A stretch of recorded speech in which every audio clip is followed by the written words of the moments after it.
दोस्तों, आज के इस वीडियो में मैं आपसे बात करने वाला हूं कि किस तरह से आप अपने मोबाइल ऐप में अपने सभी कैश ट्रांजैक्शन, बैंक ट्रांजैक्शन को रिकॉर्ड कर सकते हैं। वहां पे सारे खर्च और सारे अपने इनकम को लिख सकते हैं और उससे आप रिपोर्ट्स भी जनरेट कर सकते हैं और आपको ये समझ में आएगा कि आपके पैसे जो भी आपके पास आ रहे हैं, आपके बैंक में जो आ रहे हैं, आपके पास जो कैश आ रहा है, वो कहाँ कहाँ पे कितना कितना एक्सपेंस हो रहा है। आप मंथली रिपोर्ट चेक कर सकते हैं कि आपने फूड्स यानी घर पे खाने पीने में कितना खर्च किया, या फिर ट्रैवलिंग में कितना खर्च किया, या फिर अपने इंटरटेनमेंट या फिर जो भी दूसरी कैटेगरी है उसमें कहाँ कहाँ पे कितना खर्च किया और आपको कितना खर्च करना चाहिए था, ताकि आपको ये पता रहे कि मेरे पैसे जो मेरे पास आ रहे हैं वो कहाँ कहाँ पे कैसे कैसे खर्च हो रहे हैं।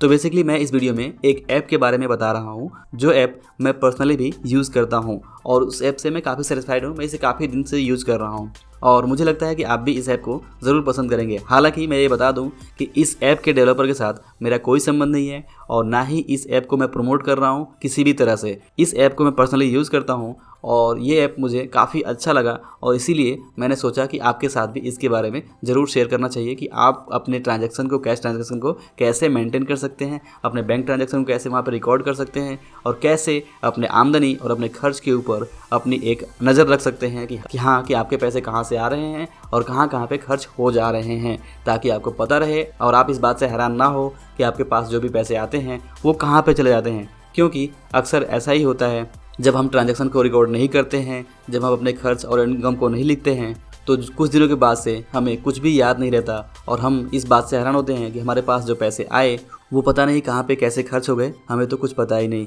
कुछ समझ में नहीं आता कि पैसे जो आ रहे हैं वो कहाँ चले जा रहे हैं। हमारे पास तो पैसे टिकते ही नहीं है। आप इस ऐप की हेल्प से जब आप रिकॉर्ड करेंगे ट्रांजैक्शंस, तो समझ पाएंगे कि आपके पैसे एग्जैक्टली कहाँ से आ रहे हैं और कहाँ पे खर्च हो रहे हैं। तो चलिए इस ऐप के बारे में देखते हैं। तो मैं यहाँ पर जिस ऐप के बारे में आपको बताने वाला हूँ, उस ऐप को डाउनलोड करने के लिए सिंपली आप गूगल प्ले स्टोर पे जाइए और गूगल प्ले स्टोर पे आप टाइप करेंगे यहाँ पे डेली एक्सपेंस मैनेजर। जैसे ही आप सर्च करते हैं तो यहाँ पे आपको बहुत सारे ऑप्शन मिलते हैं। आपको डाउनलोड करना है डेली एक्सपेंस 3 और जैसे ही आप इस ऐप को डाउनलोड कर लेते हैं और आप इस ऐप को ओपन करेंगे तो ये ऐप आपसे करेंसी सेट करने के बारे में पूछेगा। तो मैं यहाँ पर करेंसी सेलेक्ट कर रहा हूँ INR और इसे सेव कर रहा हूँ। सेव करने के बाद से आप देखेंगे कि यहाँ पे इस ऐप का होम स्क्रीन आ चुका है और होम स्क्रीन पे कुछ चीज़ें हमें देखने को मिल रही है। सबसे पहले है यहाँ पे कैश और कैश के बाद से है इनकम प्लस बटन, एक्सपेंस के लिए माइनस बटन और ट्रांसफ़र के लिए ट्रांसफ़र बटन।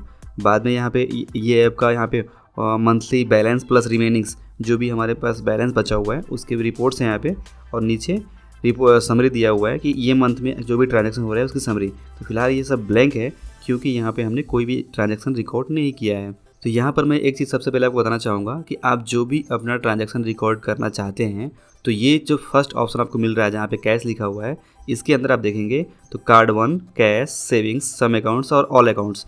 तो ये जो अकाउंट्स यहाँ पे दिख रहा है, तो हमें जिस अकाउंट्स के अंदर ट्रांजैक्शन करना है उसको यहाँ पे सेलेक्ट करना होगा। जैसे कि अगर हमें कैश के अंदर ट्रांजैक्शन करना है तो हमें कैश ही सेलेक्ट रखना होगा, कैश सेलेक्ट रखना होगा और बाद में कैश के ऊपर जो भी ट्रांजैक्शन हो रहा है, जो भी इनकम आ रहा है तो इनकम पे हम जाएंगे और जो भी एक्सपेंस होगा तो हम एक्सपेंस के ऊपर जाएंगे और वहाँ पे एक्सपेंस रिकॉर्ड कर लेंगे। अगर ट्रांसफ़र है तो ट्रांसफ़र भी रिकॉर्ड कर लेंगे। इसके अलावा अगर हम बैंक में ट्रांजैक्शन करना चाहते हैं तो यहाँ पे जो दूसरे ऑप्शन है जैसे सेविंग्स, ये मान लीजिए कि हमारा सेविंग बैंक अकाउंट है, तो इसके अंदर अगर हमें ट्रांजैक्शन रिकॉर्ड करना है तो हमें सेविंग्स पहले सेलेक्ट करना होगा और बाद में सेविंग्स के अंदर जो भी इनकम आ रहे हैं वो इनकम में और जो भी एक्सपेंस हो रहे हैं वो एक्सपेंस में और जो भी यहाँ पे ट्रांसफ़र करना है वो ट्रांसफ़र में रिकॉर्ड करेंगे। ठीक है, तो फिलहाल हम मानते हैं कि यहाँ पे हमारे पास सबसे पहले तो अगर हम पहली बार यूज़ कर रहे हैं इस ऐप को, तो यहाँ पे हमें देखना होगा कि हमारे पास पहले से कुछ कैश में बैलेंस है और कुछ बैंक में भी बैलेंस है, तो उसे हम कैसे यहाँ पे लिखेंगे। तो जो भी हमारा ओपनिंग बैलेंस है, जो भी हमारे पास हमारे बैंक में अकाउंट में मान लीजिए कि 10,000 रुपये का बैलेंस है और अगर हमारे पास कैश में 2,000 रुपये हैं, तो ये सबसे पहले हम रिकॉर्ड कर लेंगे कि हमारे पास ओपनिंग बैलेंस है। और ओपनिंग बैलेंस को रिकॉर्ड करने के लिए यहाँ पे ये 3 बटन पे क्लिक करके यहाँ पे हम अकाउंट्स में जाएंगे और अकाउंट्स के अंदर जो यहाँ पे कैश दिख रहा है, यहाँ पे कैश पे क्लिक करेंगे और एडिट पे क्लिक करेंगे। एडिट करने के बाद से यहाँ पे देखिए इनिशियल बैलेंस का एक ऑप्शन है, यहाँ पे हम लिख लेंगे कि हमारे पास अभी ओपनिंग बैलेंस क्या है। मान लीजिए कि यहाँ पे मैं लिख रहा हूँ कि मेरे पास 2000 का ओपनिंग बैलेंस है, तो मैंने यहाँ पे लिख लिया 2000 का ओपनिंग बैलेंस और यहाँ पे लिमिट को मैं 0 कर दूँगा और इसको सेव कर देता हूँ यहाँ पे। मैंने सेव कर लिया। तो मेरे पास अभी कैश में 2000 का बैलेंस आ गया। यहाँ पे आप देख सकते हैं 2000 का बैलेंस दिख रहा है और ये सेविंग्स दिख रहा है। तो सेविंग्स को मैं यहाँ पे एडिट करता हूँ और एडिट करने के बाद से यहाँ पे मैं 10,000 रुपये मेरे पास बैंक अकाउंट में पड़े हुए हैं, तो मैंने 10,000 यहाँ पे लिख लिया और ये लिमिट को भी यहाँ पे मैं 0 कर रहा हूँ। ठीक है, और यहाँ पे मैं इसको रीनेम कर सकता हूँ। मान लीजिए कि ये मेरा SBI बैंक अकाउंट है, तो मैं SBI बैंक अकाउंट लिख देता हूँ और फिर हम इसे सेव कर देते हैं। अब आप देखेंगे कि यहाँ पे SBI बैंक अकाउंट में मेरा 10,000 का बैलेंस है और कैश में 2,000 का बैलेंस है। और जब आप होम स्क्रीन पर वापस आएंगे तो यहाँ पे आप देखेंगे कि हमारे पास अभी ये कैश सेलेक्ट है। तो कैश के अंदर जो भी ट्रांजैक्शन हुए हैं वहाँ पे दिखा रहा है कि कैश में हमारे पास अभी 2,000 का बैलेंस है। और अगर आप बैंक यहाँ पे सेलेक्ट करते हैं तो देखेंगे कि 10,000 बैंक में बैलेंस है। अगर ऑल सेलेक्ट करते हैं यहाँ पे तो आप देखेंगे कि ऑल मिला के हमारे पास 12,000 रुपये बैलेंस पहले से है। अब आगे अगर ट्रांजैक्शन रिकॉर्ड करना है तो मान लीजिए कि मुझे सैलरी मिलती है। अब यहाँ पर मान लीजिए कि मुझे सैलरी का जो ट्रांजैक्शन है वो ऐड करना है कि मुझे 10 फरवरी को सैलरी मिली। तो मैं सबसे पहले यहाँ पे बैंक सेलेक्ट करूँगा कि SBI बैंक में मुझे सैलरी मिली और यहाँ पे इनकम हो रही है सैलरी, तो उसे मैं इनकम में ऐड करूँगा और यहाँ पे मैं अमाउंट लिखूँगा कि कितने अमाउंट की सैलरी मिली मुझे। मैंने 25,000 लिख लिया और कौन से बैंक में, SBI बैंक में। और यहाँ पे एक कैटेगरी सेलेक्ट करूँगा मैं और ये सैलरी की कैटेगरी में हो गई। और यहाँ पे जनवरी मंथ की सैलरी थी तो हम यहाँ पे जनवरी लिख लेंगे। ठीक है, जनवरी 2020। और बाद में कौन से डेट को मिली तो 10 तारीख को, यहाँ पे 10 तारीख मैंने सेलेक्ट कर लिया। ठीक है, और टाइमिंग आप चाहे तो सेट कर सकते हैं। मैं इसे सेव कर रहा हूँ, सेव कर लिया। तो आप देखेंगे कि मेरा जो इनकम है SBI बैंक में पहले से 10,000 ओपनिंग बैलेंस, प्रीवियस बैलेंस 10,000 रुपये थे और इनकम यहाँ पे 25,000 रुपये हो गए। और इसलिए अभी करंट बैलेंस 25,000 अभी का और पहले का 10,000 मिला के 35,000 का बैलेंस यहाँ पे दिखा रहा है। अब आप अगर ऑल अकाउंट्स करते हैं तो ऑल अकाउंट्स में हमारे पास अभी 37,000 रुपये हो चुके हैं और जिसमें कि हमारा बैंक में अभी 35,000 और कैश में हमारे पास 2,000 रुपये है। अब मान लीजिए कि अब मुझे अपने मकान मालिक को किराया देना है 5,000 रुपये कैश में, लेकिन मेरे पास अभी 2,000 रुपये ही है कैश में, तो मुझे 5,000 रुपये देना है किराया और दूसरे भी खर्च करने हैं। तो इसलिए मैं क्या करूँगा कि मैं अपने बैंक से 10,000 रुपये ATM से विड्रॉल करूँगा। तो अगर मैं विड्रॉल करता हूँ तो विड्रॉल जो ट्रांजैक्शन है ना तो वो इनकम है ना ही एक्सपेंस है, वो एक ट्रांसफ़र है, यानी कि हमारे बैंक से कैश में ट्रांसफ़र हो रहा है। तो हम इसकी एंट्री ट्रांसफ़र में करेंगे। तो हम इसके लिए यहाँ पे जाएंगे ट्रांसफ़र में और ट्रांसफ़र में आप देखेंगे कि यहाँ पे हम 10,000 रुपये ATM से विड्रॉल कर रहे हैं। तो ट्रांसफ़र में हम लिखेंगे 10,000 और यहाँ पर सोर्स अकाउंट, किस अकाउंट से हमने ये निकाला है तो यहाँ पे सेलेक्ट करेंगे हम। तो मान लीजिए कि हमने बैंक से निकाला है SBI बैंक से, तो हमने SBI बैंक सेलेक्ट कर लिया। जो भी हमारा वहाँ पे सोर्स अकाउंट रहेगा जिससे हम निकाल रहे हैं, जिस बैंक से निकाल रहे हैं वो बैंक हम सेलेक्ट कर लेंगे। और बाद में हम यहाँ पे कैश में निकाल रहे हैं तो कैश लिख लेंगे और डिटेल्स लिख देंगे ATM से हमने विड्रॉल किया। ठीक है, और कौन सा डेट को किया तो 11 फरवरी को किया, तो यस। और बाद में इसे हम सेव कर लेंगे। तो अब आप देखेंगे तो हमारे पास कैश के अंदर अभी पहले से 2,000 रुपये थे और 10,000 हमने विड्रॉल कर लिया, तो हमारे पास कैश में 12,000 रुपये हो गए। और अब मान लीजिए मुझे कैश में से अपने मकान मालिक को किराया देना है, तो जो किराया है वो एक एक्सपेंस है और एक्सपेंस को हम यहाँ पे रिकॉर्ड करेंगे एक्सपेंस के अंदर। तो एक्सपेंस में हम रिकॉर्ड करेंगे और कैश में, यहाँ पे कैश सेलेक्ट किया हुआ है और यहाँ पे हमने एक्सपेंस में गए। तो एक्सपेंस में जाने के बाद से हम 5,000 रुपये किराया दे रहे हैं तो 5,000 रुपये लिख लेंगे और कैश में हम कर रहे हैं और यहाँ पे हम सेलेक्ट करेंगे कोई कैटेगरी। तो अगर कोई कैटेगरी नहीं है हमारी मन चाहिए तो हम यहाँ पे कैटेगरी ऐड करने के लिए सिंपली जो नीचे ये बटन दिया हुआ है यहाँ पे क्लिक करेंगे और ये कैटेगरी ऐड करेंगे हाउस रेंट की। ठीक है, रेंट की हमने कैटेगरी ऐड कर ली और इसे सेव कर लिया। तो आप देखेंगे यहाँ पे हाउस रेंट की कैटेगरी आ चुकी है और बैक करेंगे और हाउस रेंट में हमने सेव कर दिया। और जहाँ पे डिस्क्रिप्शन है वहाँ पे हम लिख लेंगे कि ये हमने जनवरी 2020 का हमने किराया दिया और कौन से डेट को दिया तो हमने 12 तारीख को दिया और इसे सेव कर लिया। ठीक है, अब बैक आ गए तो आप देखेंगे कि हमारे पास कैश में अब 7,000 रुपये ही पड़े हुए हैं और हमारा जो बैंक था SBI वहाँ से भी हमने 10,000 रुपये विड्रॉल कर लिए थे तो 25,000 रुपये पड़े हुए हैं। ठीक है, और इस तरह से अब ऑल अकाउंट्स का बैलेंस चेक करेंगे तो 32,000 रुपये हमारे पास बैलेंस पड़ा हुआ है।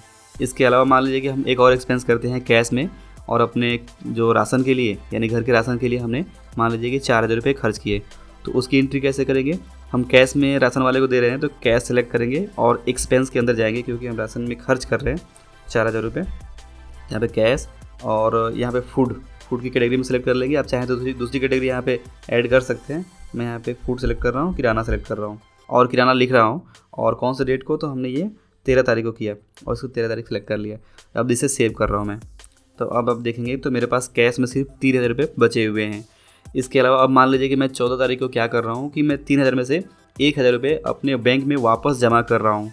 तो अगर मैं कैश वापस बैंक में जमा कर रहा हूँ तो ये ना तो इनकम हुई ना तो एक्सपेंस हुआ, ये एक ट्रांसफ़र की एंट्री है। तो हम इसके लिए ट्रांसफ़र में जाएंगे और ट्रांसफ़र में लिखेंगे कि हमने 1000 रुपया बैंक में जमा किया है। तो सोर्स अकाउंट में हम कैश सेलेक्ट करेंगे क्योंकि हमारे पास से कैश जा रहा है और टारगेट कहाँ जा रहा है, बैंक में जा रहा है, SBI में जा रहा है। यहाँ पे हम लिख देंगे डिपॉजिट, जो डिस्क्रिप्शन है उसमें हम डिपॉजिट लिख लेंगे और कौन से डेट को, मान लीजिए कि ये हमने किया 17 तारीख को और इसे यस कर दिया, सेव कर लिया। तो हमने 1000 रुपये बैंक में से जमा भी कर दिया। तो अब हमारे पास कैश में कितना पड़ा हुआ है, 2000 रुपये पड़ा हुआ है। अब जैसे ही कुछ भी यहाँ पे हमारे पास इनकम आता है, तो कैश में कोई इनकम आया तो हम कैश में यहाँ पर सेलेक्ट करके कैश में एंट्री कर देंगे, और जो भी हमारे पास कैश में एक्सपेंस हो रहा है तो कैश में यहाँ पे एक्सपेंस में रिकॉर्ड कर देंगे। और ट्रांसफ़र की एंट्री मैंने आपको बता दी। तो ये 3 मेन एंट्री है, ये हमें करना होगा और इसके बाद से ये ऐप अपने आप ही सारे रिपोर्ट्स आपको देने लगेगा। आप देखेंगे कि ये पहला रिपोर्ट यहाँ पे दे रहा है कि मंथली बैलेंस हमारे पास कैश के अंदर क्या है। ये देखिए यहाँ पर कैश की सिर्फ बता रहा है क्योंकि हमारे पास यहाँ पे कैश सिलेक्ट है।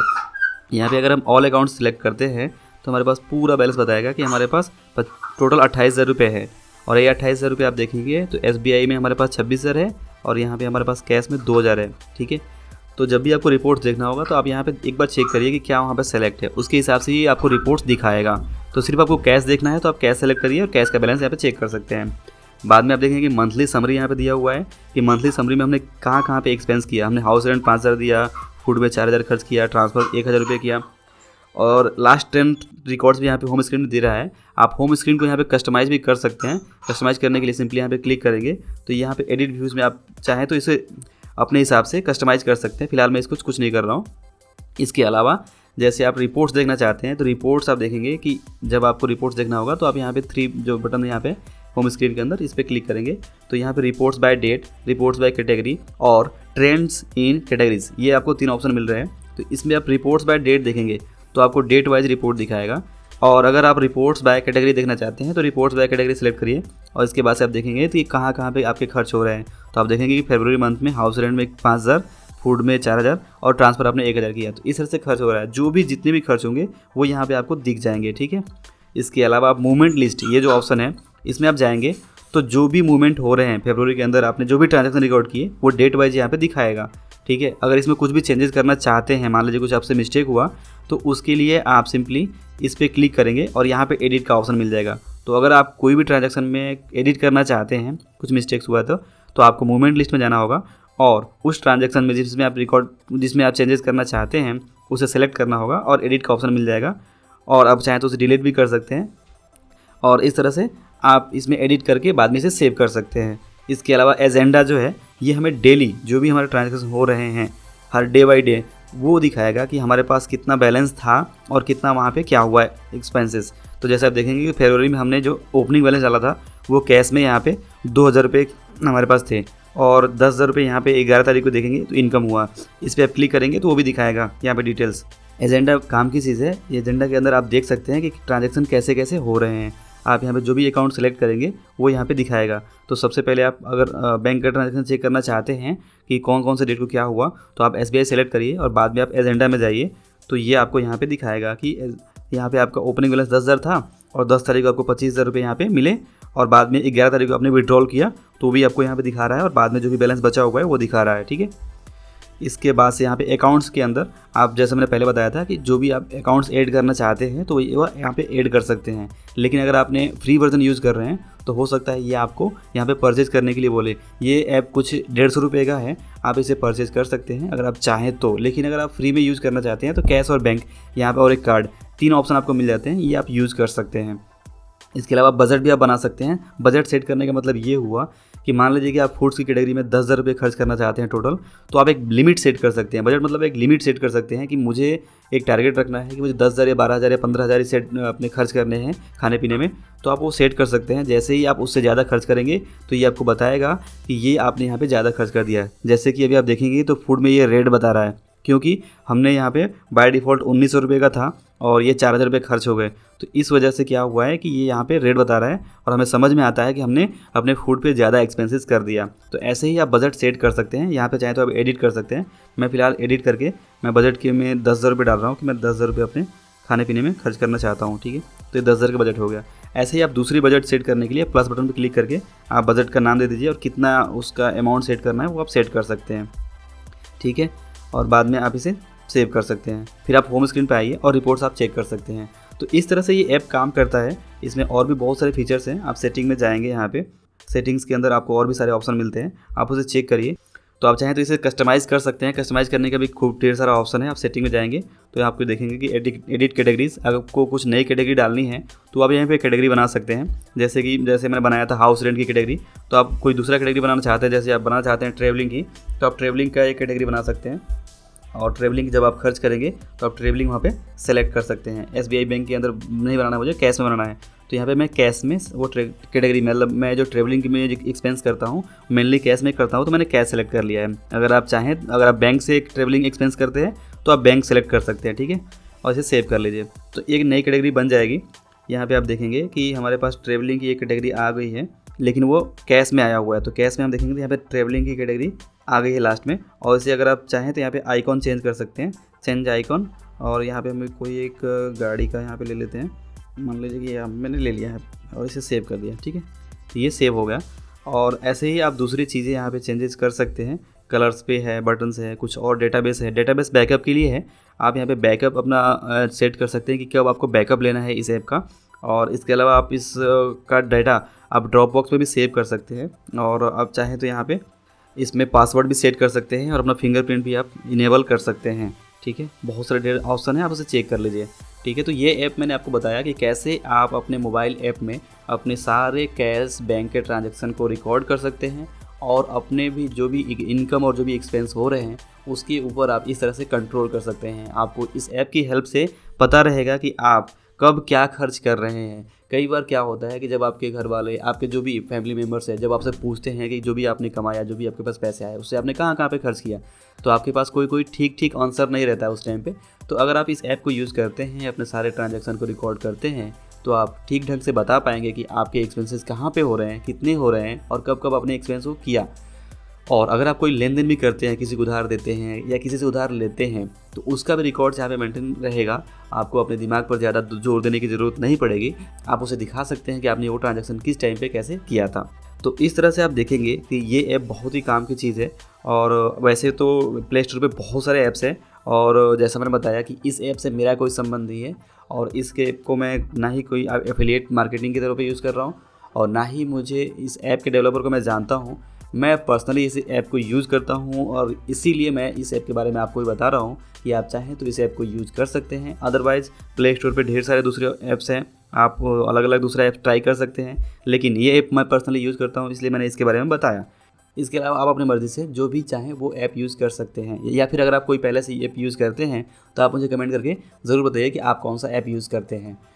तो इस वीडियो में मुझे बस आपको यही बताना था कि ये ऐप कैसे काम करता है और कैसे आप इस ऐप की मदद से अपने सारे ट्रांजैक्शन को आप रिकॉर्ड कर सकते हैं। और जैसा मैंने शुरुआत में आपको बताया था कि ट्रांजैक्शंस रिकॉर्ड करना हमारा फर्स्ट प्रायोरिटी होना चाहिए, क्योंकि इसी के बेस पे रिपोर्ट्स बनते हैं और हम समझ पाते हैं कि हमारे एक्सपेंसेस कहाँ कहाँ पे कैसे कैसे हो रहे हैं। और जब हम देख पाते हैं कि हमारे एक्सपेंसेस कहाँ पे हो रहे हैं तो ही हम उसे कंट्रोल कर सकते हैं। अदरवाइज़ पैसे आते रहेंगे और जाते रहेंगे और हमेशा हम इस बात से हैरान होते रहेंगे कि हमारे पास जो पैसे आ रहे हैं वो पता नहीं कहाँ पे चले जा रहे हैं। तो अगर आप इस तरह की प्रॉब्लम से बचना चाहते हैं तो आपको इस ऐप को ज़रूर यूज़ करना चाहिए। तो इस वीडियो में बस इतना ही, मिलते हैं अगली वीडियो में। तब तक के लिए आप सभी का इस वीडियो को पूरा देखने के लिए दिल से धन्यवाद।